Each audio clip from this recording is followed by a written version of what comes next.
My name is Boyd Varty. I think of myself as an artist of experience. My passion is to create transformational experiences for myself and others as a way to explore what it means to truly live. My central exploration is to live on what I would call the track of your life. To me, this is to live courageously towards the discovery of what you are called to and to what life asks of you. So much of how I live has been informed by my passion as an animal tracker. I'm following the trail of my own life and reporting back. This show is a daily broadcast from a treehouse on the Londolozi Game Reserve in the wild eastern part of South Africa. Londolozi is a 14,000 hectare wilderness reserve adjacent to the Kruger National Park. The land is home to lion, leopard, rhino, elephant and buffalo, as well as a variety of other animals. I am your host, Boyd Varty. My goal is to spend 40 days and 40 nights alone in the wilderness to explore the archetype of the mystic in nature and hone my skills as a tracker. These are my daily stories. Today is a big preparation day. I'd like to kick it off with the quote, "Personal development without love becomes self-indulgent. Personal development without love becomes self-indulgent." At Londolozi, I am preparing for departure in a few days, and that quote is certainly running through my mind today. Late last night, just as the sun was setting, I came across a pride of about 17 lions that were lying up on the northern end of the reserve's runway. It was a beautiful sight, the sun setting behind them, and as a tracker it made me extremely excited because I realized that those lions are going to move during the night and they're going to lay a beautiful set of tracks. And so if you can think of a pride of 17 lions to a tracker, would be like a perfect 10-foot glassy barrel to a surfer, and you know that it's coming and you know that the next morning there's going to be really amazing tracks. And so I woke up early and I decided to get some tracking in before the day of preparing to go out into the bush. I drove straight out to where they had been the night before. I picked up their tracks. I started following. They walked directly east initially, and then they cut through a beautiful open clearing and then turned and started heading west again. And at that point I ran into two rangers, James Turrell and Pete Thorpe, who were out on the land, and we decided that we would follow together. And we briefly, the lions had milled around a bit, so it took us a little while to ascertain which direction they were going in, and then we got onto the tracks and we could see that it was very, very fresh. You could in fact see where they had lain down, they had hunted some wildebeest, and then there was a place where a lion had urinated, and the sand was actually still moist with the urine. And so we knew we were very close, and we continued. There was a junction between two dusty roads. They cut right onto the junction, and then suddenly there was the back end of the pride moving away from us. And the three of us, myself and James and Pete, had come up on them and given them a little fright. And the two males were walking at the back, and they swung around, and for a moment they were just beautifully lit by this early morning golden light, and they stared straight at us. And because we had given them a fright, one of the males bounded towards us, maybe 2 full-length bounds, and gave us a little growl. And the three of us just stood very still, and he stopped. And then as I saw his energy calm down, we started to back away a little bit. And we were only at that stage, we'd probably only walked about 200-300 yards from the vehicle. And so it was a big reminder for me going into the next couple of weeks that you cannot for a moment drop your guard. You have to maintain a real kind of vigilance at all times, because things can happen very quickly. And in that example, if you got that moment wrong, one of us got a fright and ran or backed off too fast, you can immediately be in a very dangerous situation. And so wildness, things in the wild are wound pretty tight. Everything is right on the edge of its levels of entropy. And so you need to be very, very aware that you get those moments right. There's not a lot of margin for error, is what I'm saying. The other thing that has happened as the day has gone on from that moment is the heat has radically jacked up. It's about 40 degrees today, And that's that's a heat that is quite common in the summer, but we've had a few weeks of cool, and I realized that I made the decision to move this event forward with all that's happening in the world and do it in, what is essentially the back end of our summer. And I made that decision during the time where we'd had a few cool weeks. And now it's really jacked up, and I realize that if I have 6 weeks of this ahead of me, it's going to add a real dimension. The fuss bait factor goes up exponentially. Days of prolonged heat add something to the challenge for sure.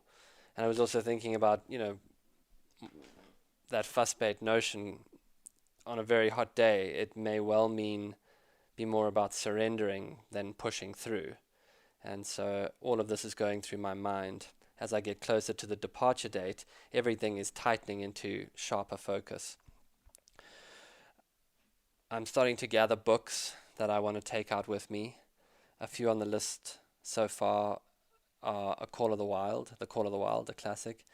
A book called The Ivory Trail by T.V. Bulpin, which is the story of a notorious white smuggler named Vakenya, who lived in the northern Kruger National Park as a smuggler, and he lived with a bevy of beautiful Shangaan wives. And I'm sure there'll be more on him later. I'm excited to learn more about his story. Living in isolation in nature, I feel like there'll be interesting parallels. West with the Night by Beryl, Markham. The Overstory, Richard Powers, which I've heard develops into a story about a man living in a tree, so that feels like quite a nice connection. And finally, a book about St. Francis and his mystical wife, Claire, by Richard Rohr. There are a few others that I'm still trying to get a hold of, and I'll update you on them once I find them. A few of the things that I find myself thinking about that I maybe don't usually think about. I captured a couple of the thoughts here. One of them was, how long can I keep a cabbage for in an unrefrigerated African heat? Another one that I'm thinking a lot about is, will baboons swing on the mozzie net that I have and decimate my camp? I know that there's a troop of baboons that lives up and down the banks of that river where the campsite is, and they could prove to be a very big problem. I keep wondering what Jesus' daily routine looked like during his 40 days in the desert. I'm asking myself, is there stuff that I need that I haven't thought of? And then I'm asking myself, is there stuff that I have thought of that I don't need? And so there's a lot of weighing up going on there. I'm certainly aware of a kind of affliction that comes with too much stuff. And it's as if the desire to have all the necessary gear is part of a mental construct that is embedded with a really deep momentum into our consumeristic culture. I keep thinking about things I might need, knowing full well that the Shangaan hunter-gatherers who lived nomadically for hundreds of years in these areas had really minimal things with them. They lived incredibly simply. And in fact, my mind goes to the legendary Winnis Mathebula. And Winnis was a superb hunter-gatherer from the Shangaan tribe who was actually the man who taught my father most of his bushcraft. Winnis could track a lion, rob a beehive, he could catch a porcupine that was raiding his mealie field, and his life was like a monument to simplicity, but also to a kind of ingenuity. And before my family became conservationists, they were hunters, and Winnis was the tracker who would take my father hunting on a most regular basis. And on one occasion they had gone out together, and it turned out that they ended up sleeping out in the bush. And so Winnis quickly cobbled together a small campsite for them, and they made a fire. And sometime during the evening, my father picked up a log, and he dropped one of these large logs that they had gathered into the center of the fire. And this brought up a look of absolute disgust on Winnis's face. And he turned to him and he said to him, you must never put a whole log in the fire like that. It's too much. Out here, the way we do it is we just put the very tip of the log into the fire, and we keep the flame small, and we use only the firewood we need. And I thought that there was something very beautiful inside of that idea towards minimal usage. And it was an idea that was deeply embedded into the hunter-gatherers. There was nothing flashy. They didn't need a big fire to sit around. They only needed a little light and a little warmth to cook their food on. when I think of Winnis now, I think that his life would have been something that the biohackers would hold up as a kind of monument today. He lived in ways that people are once again kind of discovering. He lived regularly on one meal a day, plenty of hours walking, no sugar, no refined carbs, a life full of daily adventure, a close family unit. He was just an incredibly resilient person. In fact, he was once gored by a buffalo in the river and treated himself. He got a horn through the ribs, and he treated himself and was able to recover from that.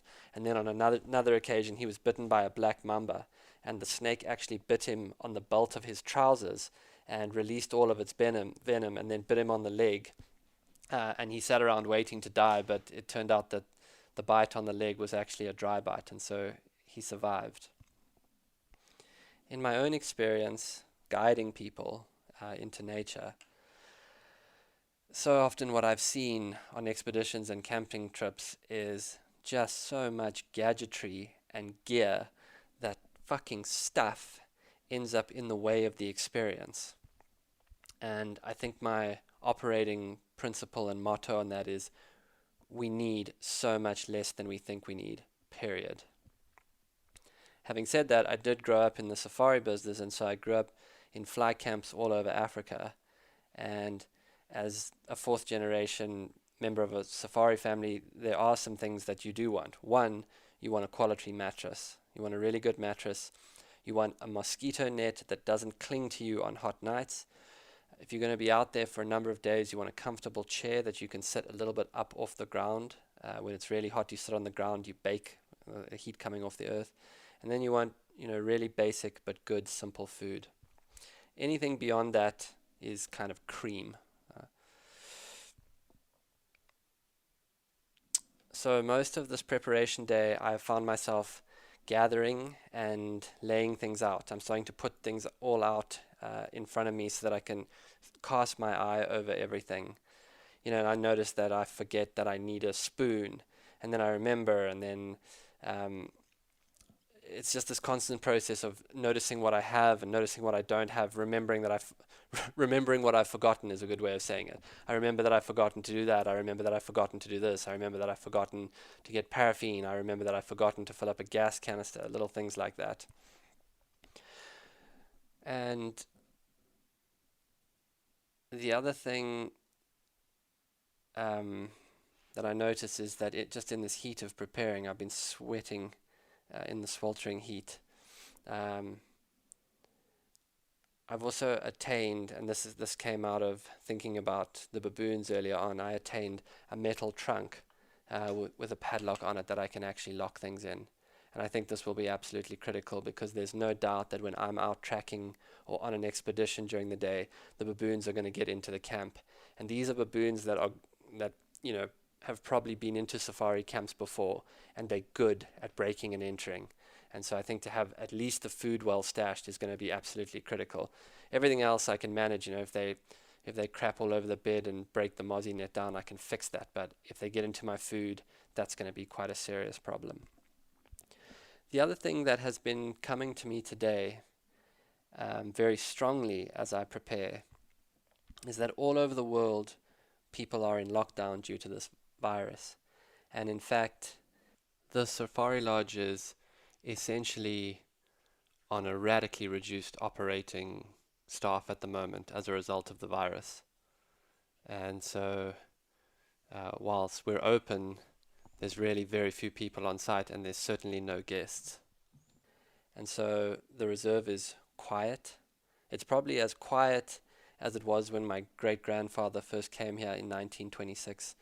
There are no tourists, there are no planes, but the other thing that weighs heavily on me and my family and those of us who live out here is there are also no jobs. There's no work right now. The other day, the 200 staff that rely on the safari business to provide for their families have all gone home. And at this stage, the safari business is still able to support them, and we have a little bit of runway where we can continue to do that, but we will need, for when this passes, we will need people to come and visit us. And I'm aware that these people are supporting their families in the villages around the reserve. I'm aware that they're a part of my community here in South Africa. And in some ways I'm realizing that there is a part of me that hopes that this little broadcast and this journey may speak to people and spark the desire for them to come to Africa when it's all over. And not that I'm, overtly trying to market anything, just that I'm aware that sharing this journey, it may spark something in someone, and that's actually just a simple hope of mine, and I just wanted to be upfront about that. So going out and doing this and sharing the story is something that I can do right now. I'll also be patrolling the land daily, which is important. Without the safari trucks out, I can act as a presence on the land. I can check for tracks. I can essentially operate as an anti-poaching unit of one. And I will say quite honestly that my motivations when I began were very much centered around myself. This was something that I wanted to do. This was a retreat that I wanted to go on. But with the timing and with what's going on, I now feel something maybe more important taking root. The chance that in some way that I maybe as of yet don't understand may find that this experience can be about us as much as it is about me. And with stories, I've sometimes heard that the storyteller is responsible for 50% of the story. So you share it as best you can, and then you let the listener do the other 50% with the way that it lands on them, what it brings to life inside of them, what it sparks inside of them. And so I'll do my 50% and then offer you to do, what you will with your half. So with that, I will leave you with the simple question of, and it's the question that I'm going to continue to sit with throughout this 40 days and hopefully emerge from this experience with a stronger sense of the answer to this question. How are you being asked to serve, and how can you start now? Wherever you are, how could you start right now? And so those are just some thoughts on the preparation day, and I wish you all the best. I have about 2 or 3 days left before I head on out, and I look forward to sharing this with you. Thank you. Of a massive storm. Blades of lightning are cutting the air. The thunder is starting to roar and roll. The storm is still a little way away, but it's coming in pretty intensely. The wind is now whipping the branches. And I got to tell you, I'm thinking about being in one of these in a couple of days with no roof and only really a tarpaulin for shelter. So we're going to be into the realms of thinking of a couple of contingencies there. It's also the sort of thing when the wind is howling, the tarpaulin blows away. So yeah, nice to have these things on your mind before an expedition.